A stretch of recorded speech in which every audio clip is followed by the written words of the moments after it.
Assalamualaikum warahmatullahi wabarakatuh. Nama saya Mutmainnah, Fakultas Keguruan dan Ilmu Pendidikan, Program Studi Pendidikan Bahasa dan Sastra Indonesia, Universitas Muhammadiyah, Profesor Dr. Hamka.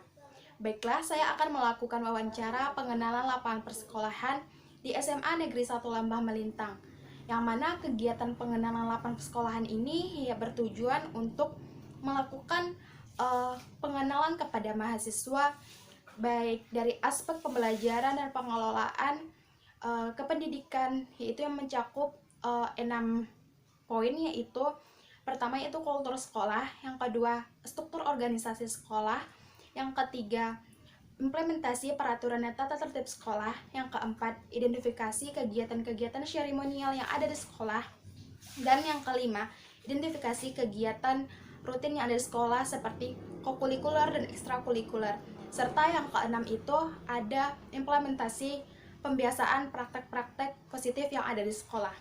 Jadi PLP ini bertujuan agar nantinya mahasiswa siap terjun ke lapangan persekolahan dan menjadi guru yang profesional. Baiklah, saya akan mewawancarai 3 orang narasumber, yaitu yang pertama Wakil Kepala SMA Negeri 1 Lambah Melintang, yang kedua itu guru program studi bahasa Indonesia, yang ketiga siswa yang tamatan tahun 2020.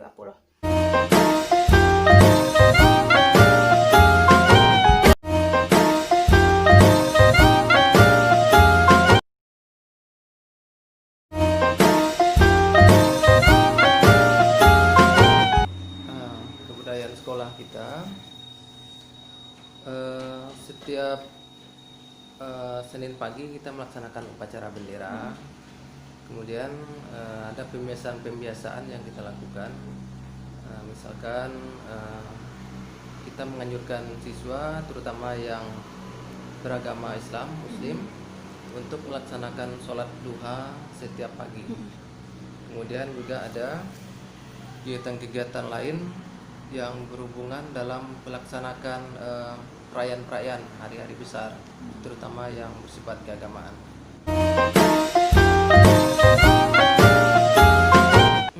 Alhamdulillah sampai saat ini memang semuanya melaksanakan tugas dengan cukup baik. Ada guru yang berperan sebagai pembina OSIS, itu tentu dari guru-guru yang kita beri kepercayaan, tentu mereka berusaha melaksanakannya dengan sebaik mungkin. Kemudian siswa juga bagian terlibat di organisasi, biasanya mereka punya kemampuan yang lebih dibanding siswa yang lain. Jadi untuk tugas mereka sebagai siswa itu tetap mereka jalankan di samping dengan kesibukan-kesibukan di organisasi. Dalam menerapkan disiplin di sekolah memang pasti kita punya rintangan, ya, punya halangan. Tapi yang pada prinsipnya itu tidak terlalu sulit. Halangan yang agak sulit mungkin berasal dari internal. Misalkan nanti ada guru yang biasanya anak guru mungkin agak berbeda sedikit, ya. Jadi kalau ada anak guru kemudian mereka melanggar disiplin, kadang orang tuanya agak sulit menerima. Tapi lama-lama juga dengan tindakan dari sekolah yang lebih persuasif itu bisa kita kondisikan. Nah, ini untuk upacara bendera memang ada siswa yang sudah disiplin, ada juga yang masih belum. Ini kalau untuk yang sudah di saat upacara bendera, misalkan di saat awal pelaksanaan, ya, di awal jam pengumpulan itu biasanya ada masalah. Ada yang sudah berbaris, kemudian ada juga yang masih telat untuk mengambil tempat. Nah, biasanya tindakannya tentu kita himbau lagi.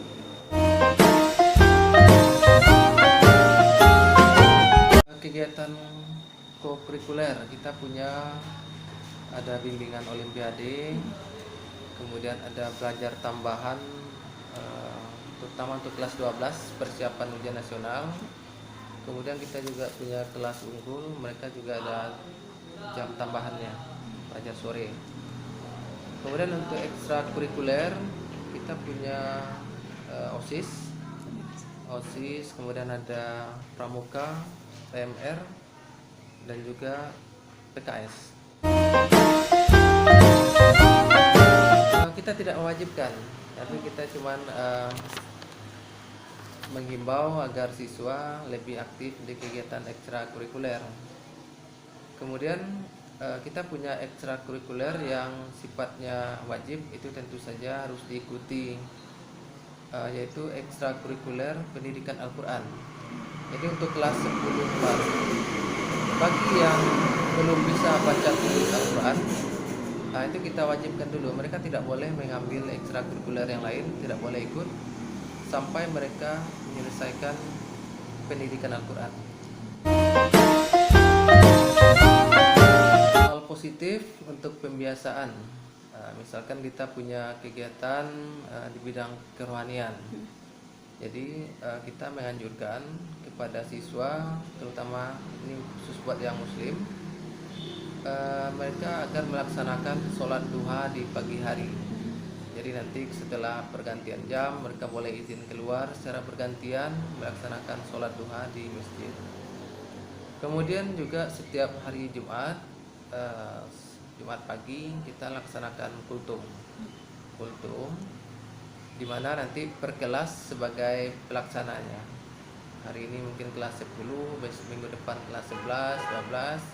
Secara bergiliran mereka melaksanakan kultum di lapangan. Kemudian setiap awal bulan juga kita biasa datangkan narasumber dari luar, ustadz dan lain.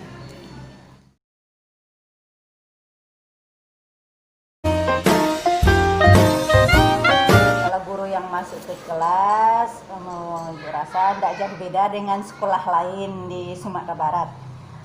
Setiap guru ya tetap muka langsung dengan siswa. Di jam istirahat, ya istirahat seperti ya tidak jauh berbeda dengan sekolah-sekolah yang lain. Kalau reward tuh sudah jelas ada, terutama bagi siswa-siswa yang berprestasi.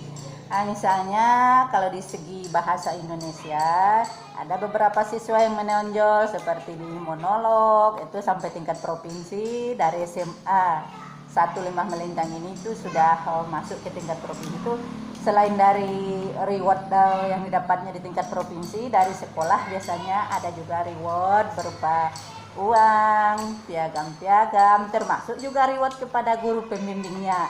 Juga dikasih reward bagi guru yang membimbing anak-anak atau siswa yang berprestasi.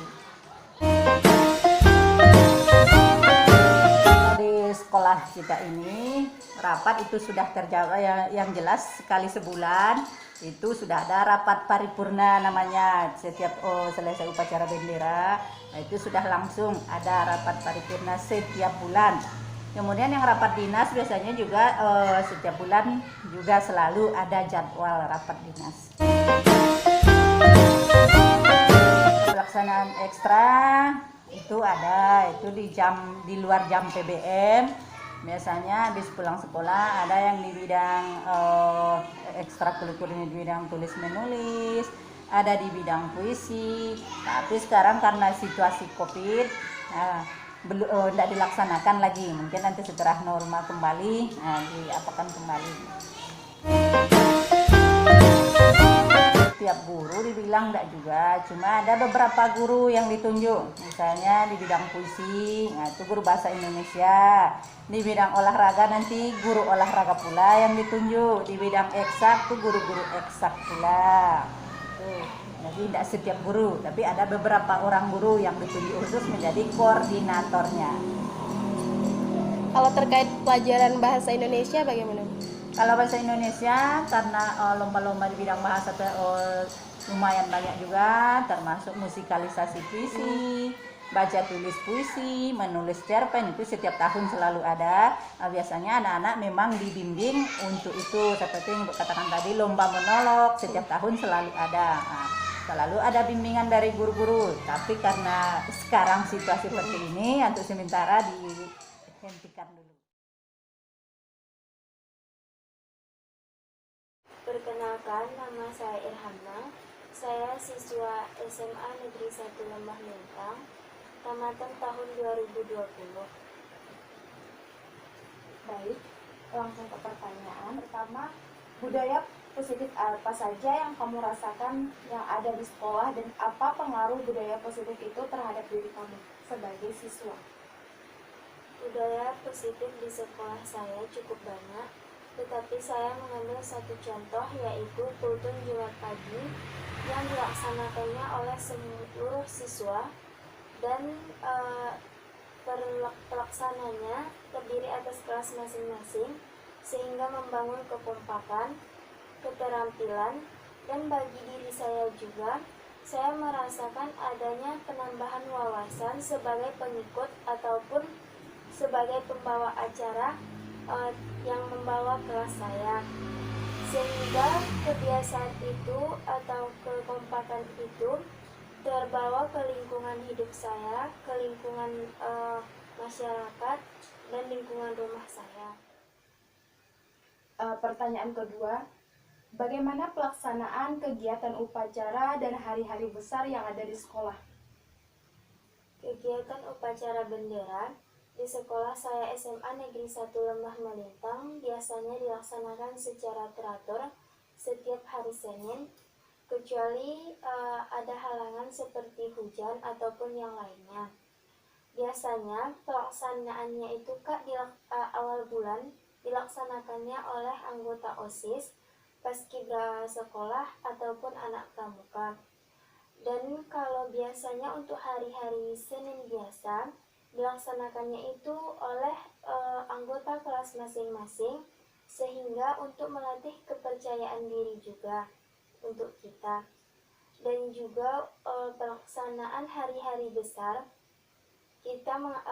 saya mengambil contoh hari besar pramuka biasanya juga dilaksanakan dengan setiap siswa diwajibkan pada hari itu untuk memakai baju pramuka sepanjang hari, dan pagi harinya diawali dengan upacara pramuka yang dilaksanakannya oleh paski pramuka. Dan setelah upacara itu dilaksanakan, biasanya ada acara-acara kuis ataupun acara-acara dari anak pramuka. Untuk pertanyaan ketiga, ekstrakurikuler apa saja yang kamu ikuti di sekolah, dan apa pengaruh ekstrakurikuler itu terhadap dirimu? Sebenarnya di sekolah saya itu diwajibkan kepada setiap siswa mengambil masing-masing ekstrakurikuler. Dan bagi saya, karena saya suka menari, saya mengambil ekstrakurikuler tari. Biasa pelaksanaannya itu hari Kamis setelah jam pelajaran sekolah. Saya diajarkan saya diajarkan tari-tari tradisional, tari-tari daerah saya ataupun tari-tari daerah lain, sehingga melatih kepercayaan diri saya di depan halayak banyak, dan juga melatih keterampilan ataupun kepandaian saya, sehingga lebih pandai ataupun lebih baik, sehingga itu berdampak positif terbawa ke lingkungan masyarakat ataupun lingkungan hidup saya atau lingkungan keluarga saya. Saya bisa diajak berlomba ataupun diajak untuk melatih anak-anak di lingkungan masyarakat saya. Baiklah, terima kasih kepada Irhamna yang telah menyempatkan waktunya untuk diwawancarai dalam memenuhi mata kuliah pengamatan lapangan sekolah saya. Saya tutup. Billahi fisabilillah, fastabiqul khairat. Wassalamualaikum warahmatullahi wabarakatuh.